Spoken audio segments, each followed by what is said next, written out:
សម្ដេចប៉ាបលេអូទី14នឹងយាងទស្សនកិច្ចនៅប្រទេសទូគីនិងលីបង់ការិយាល័យព័ត៌មានសន្តិអាសនៈបានប្រកាសអំពីគម្រោងនៃការដំណើរទស្សនកិច្ចដំបូងរបស់សម្ដេចប៉ាបលេអូទី14ថាទ្រង់នឹងយាងទស្សនកិច្ចនៅប្រទេសទូគី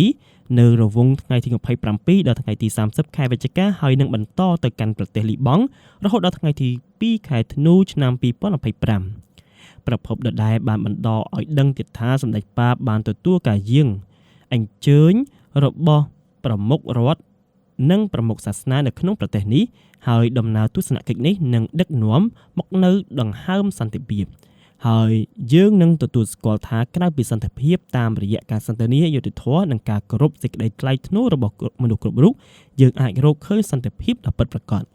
ទូគីនិងលីបង់គឺជាគោលដៅនៃដំណើរទស្សនកិច្ចក្រៅបរិយាវ៉ាទីកង់ដំបូងបំផុតរបស់សម្ដេចប៉ាបលេអូទី14ចាប់តាំងពីទ្រង់ត្រូវបានជ្រើសតាំងជាសម្ដេចប៉ាបនៅថ្ងៃទី8ខែឧសភាឆ្នាំ2025